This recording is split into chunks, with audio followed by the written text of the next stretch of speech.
So I wanted to talk about this project that my group and I are working on called Dynamicland. And Dynamicland is, among other things, a new kind of computer. It's a new kind of computing environment. And so I think in the context of this conference, it's interesting as maybe a kind of case study of what would we like to reinvent computing from the ground up around a very explicit set of design principles.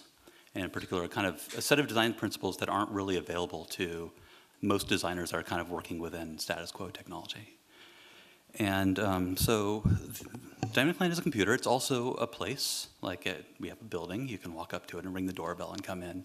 And those aren't separate things. Like the building is the computer is the building. And specifically, we're trying to make a community space. So in the long term, aspiring to something that has kind of the presence of a public library or a museum or one of these kind of respected public institutions. So it's a community space, and it's also our research lab. And again, there isn't really that much of a distinction between the two of these things, that the community is participating in the research. And what they do there is folded into the research, and in particular, we're trying to design a medium around the needs that are demonstrated by the community that's using it, as opposed to like our own needs or personas or whatever. As far as community, we're based in Oakland, California, which I don't know if is, but was at one point named the most diverse city in America of its size, of a particular set of diversity metrics. And so that means that the community that we have access to is kind of a wide cross-section of people, which was deliberate. And and we are a nonprofit. So what that means is what we're making is not, we're not making a product. We're not selling anything. Sort of in the way the internet is not a product. There's there's hundreds of hardware and software products that kind of make up the infrastructure that makes the internet go, but the internet itself was developed in a nonprofit context and kind of had to be for what it was trying to do. And so what you're about to see here, we're intending to propagate that in a different way than putting something in a box and putting a price tag on it. So all that said, here it is. Here's Dynamicland. I'm lying to you. This is not Dynamicland. This is meant to evoke what Dynamicland is not. So what you see here is you have a bunch of kids, and they look like they're together because they're like physically shoulder to shoulder, but they're actually each living in their own isolated little world. And they don't know what each other's doing. They can't reach in and grab what other people are doing. They can't help each other. They're not learning from each other. And maybe more subtly is these worlds that they're inhabiting right now were mass manufactured by an app developer somewhere. And they're just kind of taking them for granted. They don't even have the agency to modify or craft the world they live in. Well, they're kids. As a kid, you just kind of accept the environment you're given as reality, and presumably they grow into adults who think that's a legitimate way to exist. So that's the status quo. That's now. And then the visions of future, like what is the future of computing? The visions that are being propagated are everybody's going to have like really deep conversations with their furniture, or we're going to live in these isolated hallucinations. And we're not into that. Maybe there's something else we can do, right? Is there a form of computing where people are actually really physically together, like not hedging with like Slack channels and stuff, but like actually together working on the same kind of materials, learning from each other, learning by being around other people that are doing things. And working with physical materials is really essential to that there's 1,000 things you can do with physical material that you can't do with a bunch of pixels on a screen. And so a computing medium where people are actually using their hands, they're crafting, they're learning from other people, they're improvising, they're using all the properties of physical materials, and where they have the agency to change the rules of the game. So they're not stuck in some app that was circumscribing their world, but they have a rich set of materials and they can say, let's do it like this, or let's do it like that, or let's put this aside and do it this way, right? So that's kind of what we're aiming for. And these are 3 bullet points. sort of the 3 design principles. And I'm just going to put them up right now, and then I'm going to come back to these at the end and kind of describe how everything I showed you kind of fits into these. But the 3 basic ideas are that's a computer designed explicitly around a social context where people are actually really together. And it's designed for people to make their own things, not to kind of take pre-made stuff off the shelf that was handed to you by like benevolent corporate overlords. And where you can use all of the thousands of capabilities and facilities of being a human being with a human body, as opposed to having all of your interaction reduced to like poking at a piece of glass with a finger. So first, to show like a little bit of what it looks like, this is what it looks like. It's intended to be kind of like cozy, warm, inviting, like a kind of nice place to hang out, even if, technology aside, it's just a place where you want to be. And it starts to look a little bit cluttered, maybe a little bit, a little messy, like stuff on the desks. I should mention that I'm proud to mention that these are kind of old pictures, and the way that you can tell that these old photos is that there's laptops in the photos. So as of about a month ago, we were able to sever most of our connection to laptops, and we still have tape dispensers, but the laptops have gone. And people drawing things, scissors and tape and string and staplers and that kind of stuff. And everybody in these pictures are computing. Like this is computers. They are doing computers, but there aren't screens. It's just like people using their hands and using physical materials and arranging things and talking to each other.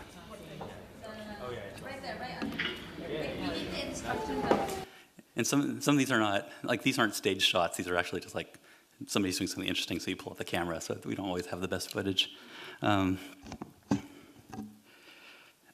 And to kind of quickly cover the technology aspect of it, because people kind of get hung up on that.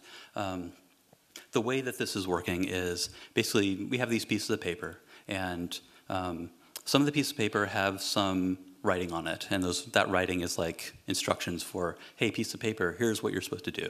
And so when you write on a piece of paper, now it comes to life, and it can do the things that are written on it. It can see the other objects and can respond to them and that kind of thing. And the hardware that supports all of this is all up in the ceiling. So there's a bunch of projectors and cameras and CPUs that are in the ceiling, but you don't really you don't look up there very much. I mean, you kind of, in the same way that any built environment right now has a bunch of electric lights in the ceiling, and you just kind of take that for granted, and you say like, okay, that's part of the infrastructure that lets you exist in this environment. This is kind of like a special computational light bulb that adds computation to physical objects.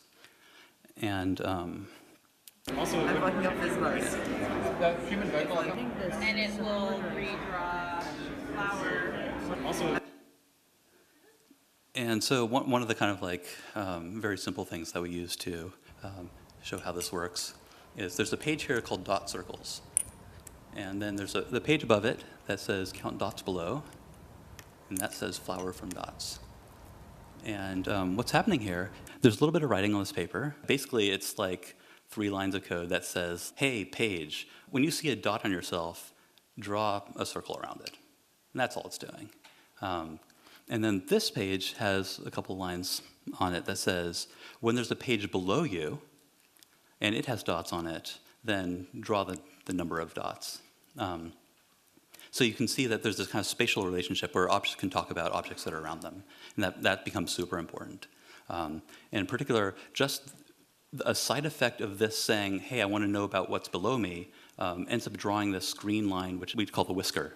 What it means for a page to be below this one is if the page intersects the whisker. So everything's very visible, and you can see like there isn't like a computer kind of AIing and thinking a bunch of things, and you can't see what's inside the black box. Like everything's on the surface. Again, including the program itself. Like one of the design principles here is if you can't see it, the computer can't see it. So there's no way to sweep complexity under the rug. There's no black boxes. Everything is visible, and when everything's visible, you can actually get to an environment that people can start to understand because you're not hiding a bunch of stuff from them. This particular setup was made by a friend of ours who's interested in early childhood numeracy and is interested in how children make the connection between 6 physical things and this kind of squiggle here that says 6. So she made this little toy, and it also draws a flower with that number of petals. So she made this thing at a game jam we had. She had had no prior experience with the system whatsoever, and it doesn't program every day, but she was able to come in and make this real easily. One nice thing about working with physical materials is that you can do lots of things with them. So, for example, if you want to make if you want to collect a bunch of versions of your particle system, you can make a collection with 0 lines of code and a hole punch. So it's really easy to make binders, make books, to arrange things, put things on walls. There's all these affordances that physical materials give you that you don't have to be programmed in. Like this annotation right here of rainbow, like there was no annotation feature built into the system. Someone just used a Sharpie and wrote it, right? And objects can refer to, again, objects can refer to other ones. I think this was before we had implemented the whisker, so you can't see it. But,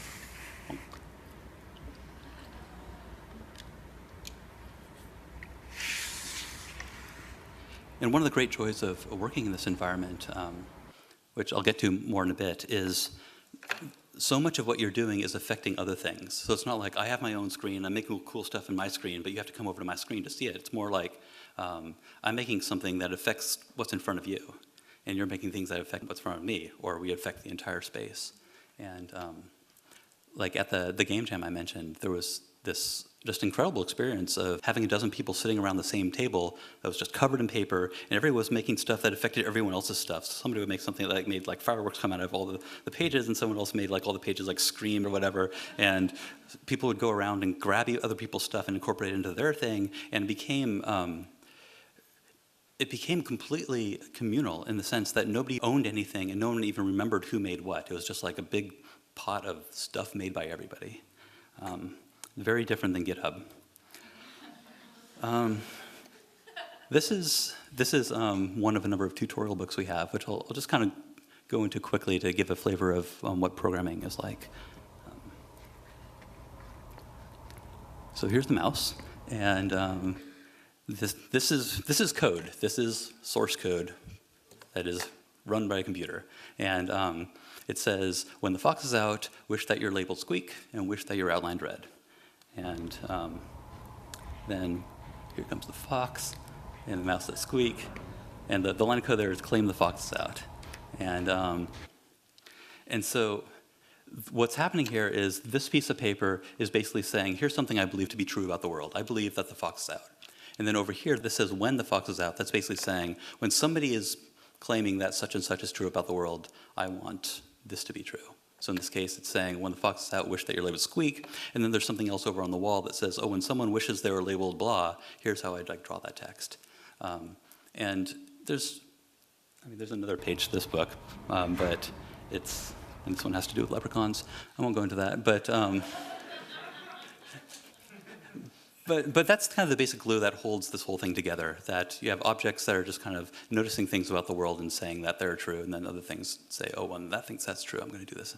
And the implication of this is that it's this very, very decentralized system where people can make many different things, and they all just kind of end up working together. And they don't have to be explicitly coded to work together. And I'll show a number of examples of that. Oh, yeah, it works on the floor. Like we aspire to cover the entire space, but just kind of emphasize that it's not like, here's the magic table and everybody has to go over to the magic table to do the magic. It's supposed to be everywhere. So here they're playing a little game that they made up on the floor. And here's this is a music sequencer that these folks made.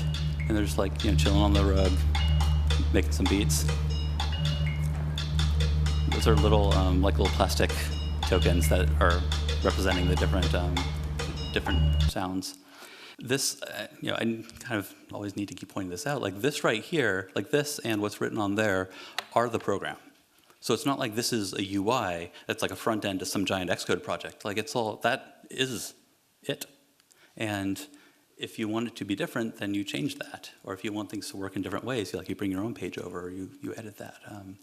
And nothing's ever hidden from you. And so it's a completely different experience, like especially for children. Like if you give a child an iPad app, like give them the Sequence iPad app, none of them is going to say, well, I can make that myself. They'll think like, here's a sandbox I've been given to play in. But this is intended to be like, nothing's hidden from you. If you want it to work differently, it's all exposed, and you just like go in and, there's at least a path for you to go from being a user to remixing things that other people have made, to tweaking things that other people have made, to actually just full-on making stuff yourself. It's a very gentle slope, and it's intended, the environment's intended to teach you.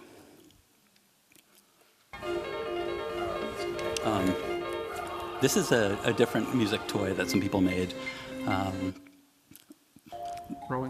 The way it works is, here's this thing, and this is looking for what's the closest sound to me. Sounds are marked with these orange things, so see as you're moving around you hear different sounds.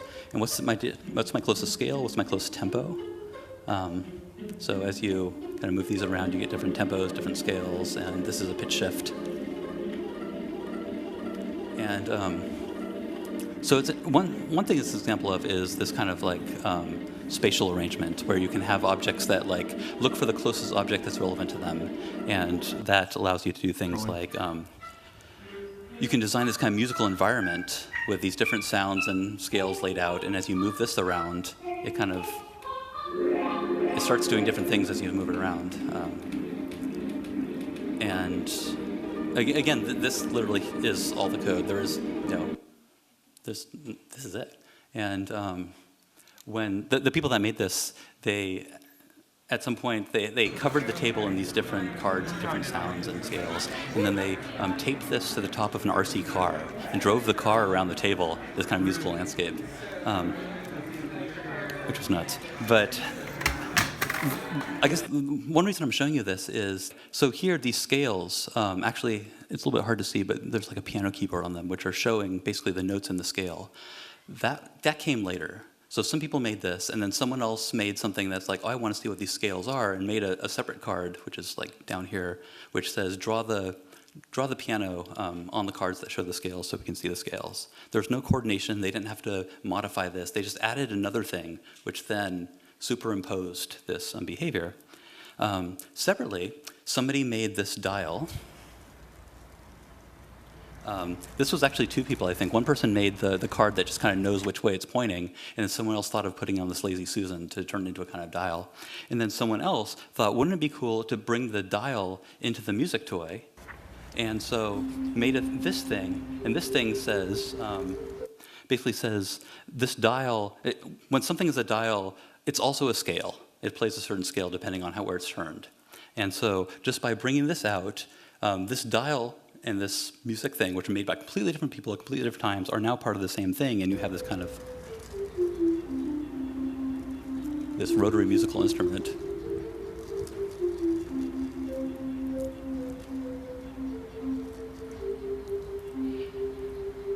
So then, some other people had made this cube, and the cube has no built-in behavior. Basically, just each side of the cube just says, I am side 5 of the cube, I am side 2 of the cube. And then you can deal out these other cards, which then add behavior to it that says when something is side 5 of the cube, like draw a 5 on it, or draw a letter on it, or make it a musical scale as part of the music toy. So somebody was inspired by the dial thing to make this musical cube that has different notes on the different faces of it.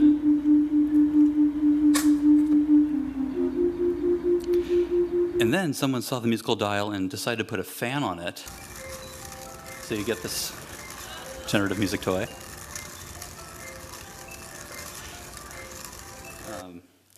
Yeah, so that was, so like there were literally a dozen different people that were involved in, that all had their hands on this, and they were all seeing what people had done and like riffing on it, and seeing other people's ideas and taking those ideas and repurposing them, and it was all like, the programming here is almost trivial. All this is just like a few lines of code, but it can only happen in a context where everybody can see what everybody else is doing, and a programming model that allows these different behaviors to be superimposed and to say, this person made this thing, this person made this thing, I'm gonna make a third thing that bridges them and brings them all together.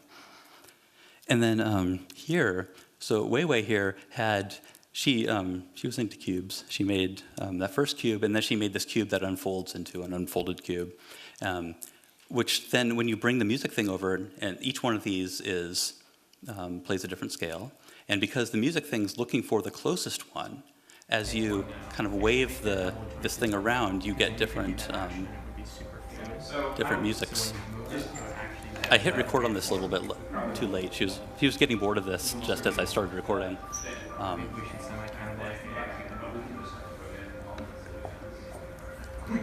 But to me, this was totally remarkable because she was inventing a new musical instrument by kind of absent-mindedly fiddling with her hands while talking to somebody else.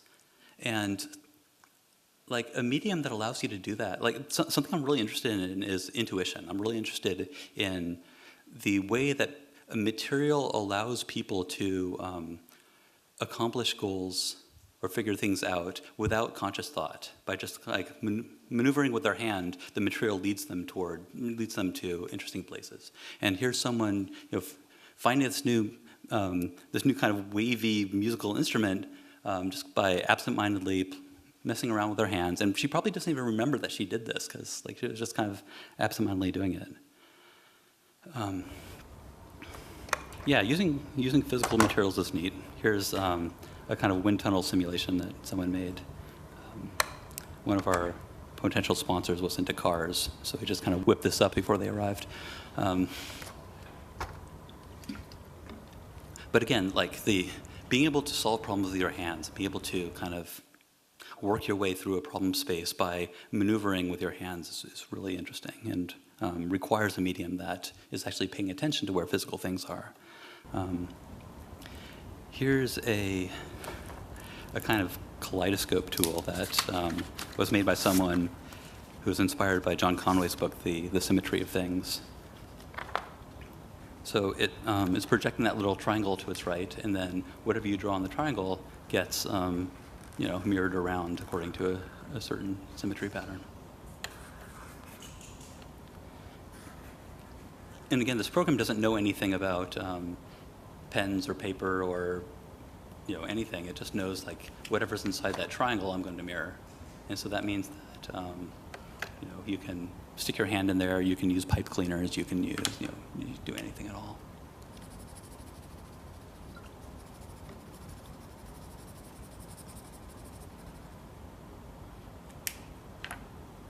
And leads to these really interesting animations when you shift it around, which again was not programmed in. It just kind of falls out. And again, here's the program that's making that do what it does.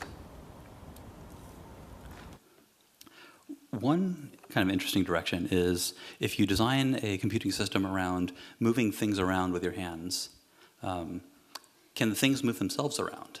Or are they stuck just kind of like drawing, ephemeral projections on each other? So here's a table where things can move themselves around.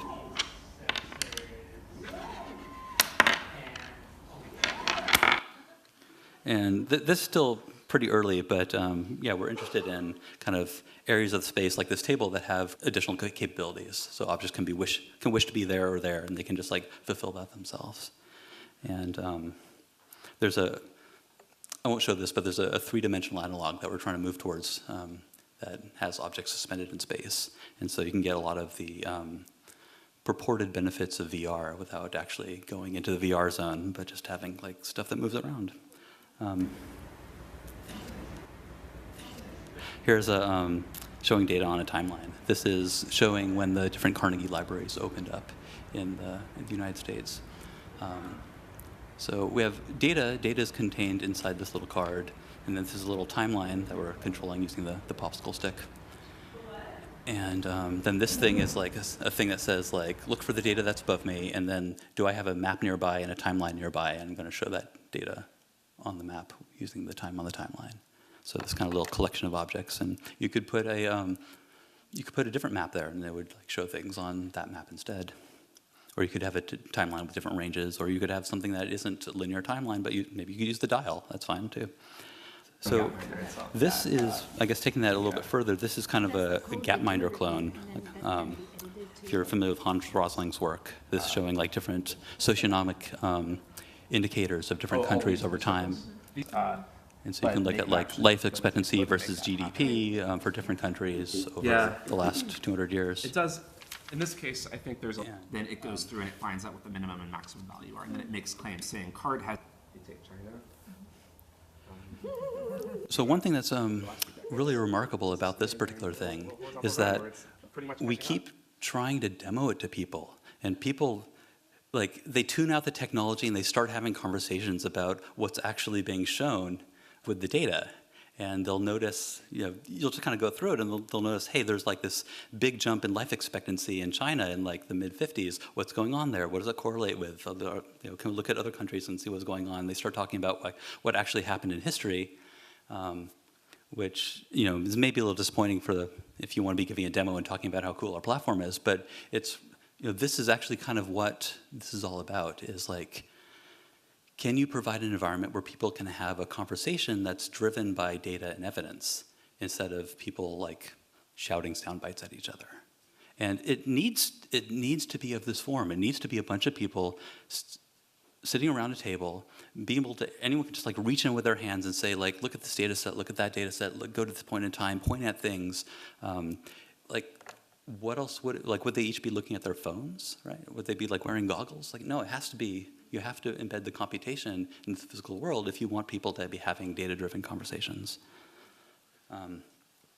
And this here was a group of biology researchers from UCSF visited us, and they use a commercial tool called SnapGene to do kind of the DNA synthesis for the problems that they're looking at. And we were able to kind of like live code a version of SnapGene, like that's all sitting around the table. Like each of these pieces of paper represent DNA strands or operations performed on them.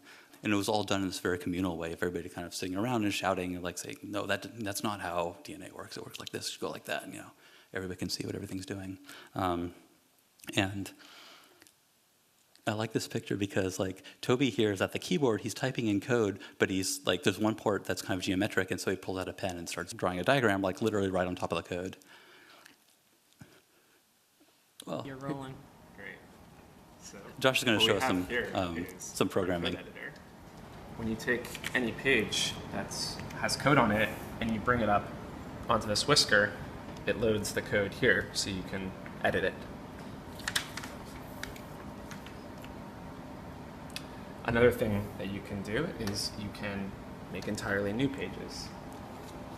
So here's a blank page, and we'll put it here to get a blank canvas where we can put whatever program we want. What I'll put here is that I'll make this turn anything it points at into blue. So it'll say, when U points up at page, wish page is highlighted blue. Then I'll save this, and you see that the page now has a green bar to mark that new lines have been added to it. And if we take this and we point it at a new page, at a different page, it turns it blue.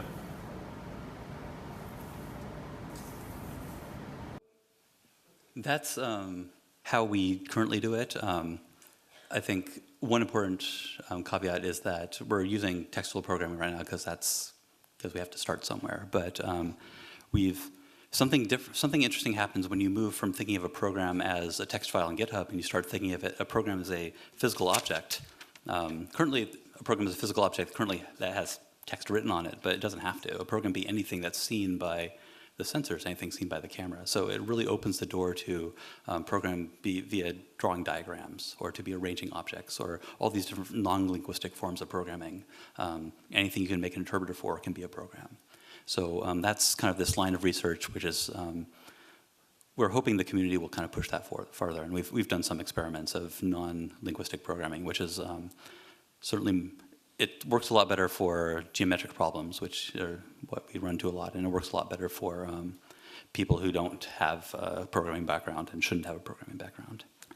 And I guess before I get to the design principles, I'm going to show some adorable children. So here's an adorable child.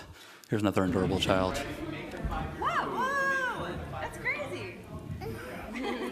You want to put some more here? Yeah, sure, she does. This girl, so she came in with her family. That's her mom behind her, and they came in. She was following her mom. She was she was in her phone. She had tuned out the world. She was just like phoning away. And her mom was saying like, oh, she loves computer games. She wants to be a game designer. She took the programming class. And the girl's just, it's like, whatever, mom. It's just like following mom. Ian over here, he was one of our community members, he gave her this piece of paper and said, hey, put this on the table. So she's like, whatever, put it on the table, and made all the things on the table kind of explode in confetti, and the phone was gone. Like, she put away the phone, she was there, and she and Ian spent the next half hour programming together, and they made this big table full of stuff doing all this crazy stuff. And that's happened a number of times, and I mean, there's no reason that can't happen 100 times a day, every day.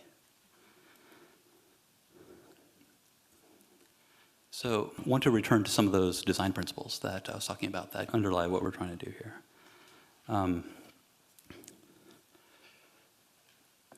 There's a kind of unspoken assumption in user interface design, maybe unacknowledged. Just that almost all software is designed with the assumption that the user is alone, that it's just the software and the user, and the two of them have to solve the world. And that's even true for Slack or chat. You're assuming that the user is in an isolated social context, or you can't assume any kind of social context, like physical social context for the user. And so it means that the software has to cater to the user's every possible need. Like anything they need help on, you have to guide them through. Anything that they need to be able to do, you have to provide the feature for that. And the software is an artifact. It is a thing that is trying to cater to all the needs of a person. And if you look at like the last 100,000 years of human activity, this is a very peculiar circumstance. Like most people have learned to do things by being around other people that are doing them. That's how you learn to like hunt the buffalo or weave the basket or whatever it is. You grow up with people who are doing that. You know if the mushroom is poisonous or not because you ask grandma and she says, no, don't eat that one, that'll kill you. And then like 50 years later, you're the grandma and you're telling the person, don't eat that, that'll kill you. And software, well, like if you go back to kind of the original microcomputers like the Apple II, or late 70s, early 80s, and we're living in kind of a lot of the design patterns that were established then. Those computers were made by people who basically wanted to be alone in the basement, just like them and the computer, and like mind melding with the machine. And we live in the world that they created. Like Photoshop, you cannot Photoshop with another person. There's only one mouse cursor, right? The entire interface is designed for a single person at a screen. And you can like sit behind someone and kind of like backseat drive, but even that metaphor there, right? Like there's a driver and a passenger. That's like not even a real physical Photoshop works that way. Like in a real Photoshop, you can just like get your hands in and do everything. And so there's this assumption of isolation, and that's, it's not unique to computers. Like more and more modern society is moving in that mode. Like you go to the grocery store and you buy a bag of rice, and the bag of rice has instructions on it for how to cook rice, with the assumption that you're going to learn how to cook rice from the rice itself, instead of having grown up in a context where you've learned from other people who cook rice, or there's someone you can ask. So this assumption of isolation is not unique to computing, but computing is a huge part of that, and it's becoming more and more a part of that as more and more of human life is mediated by a computer of some sort. And so if those computing environments are designed with the isolation assumption in mind, then who wants to live like that? So Dynamicland is a computer that comes with people.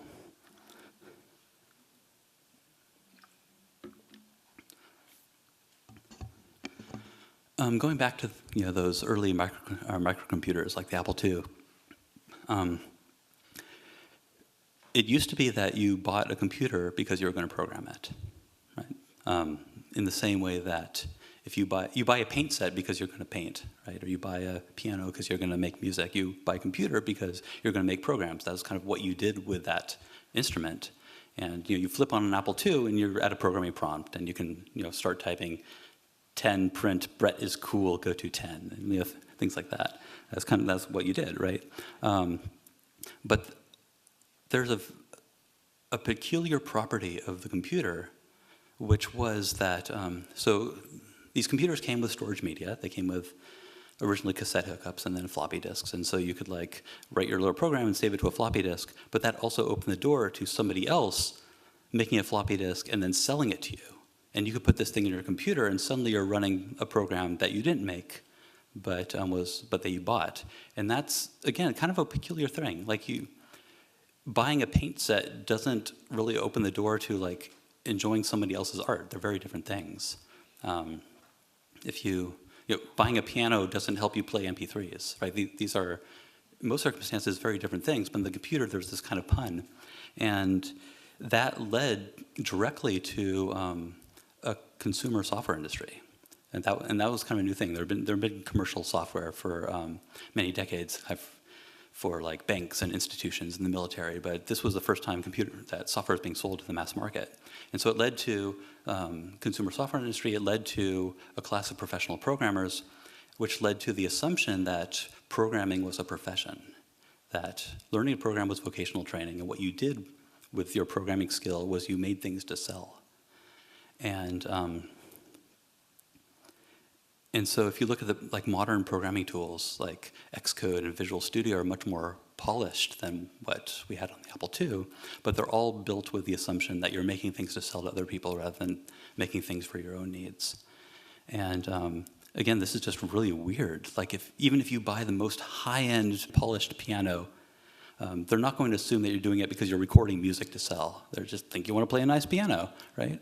And so in many ways, this is a derailment from the vision of personal computing that preceded this, that was promoted mostly by Alan Kay in the early 70s, but Seymour Papert and people like that, who had this vision that personal computing it needed to exist because we needed mass literacy in being able to read and write in the computational medium. And the reason that you need that is the same reason that you need mass literacy in the written medium, is that it allows society to tackle problems at a higher level, to discuss and debate situations that you can't describe in a lower medium.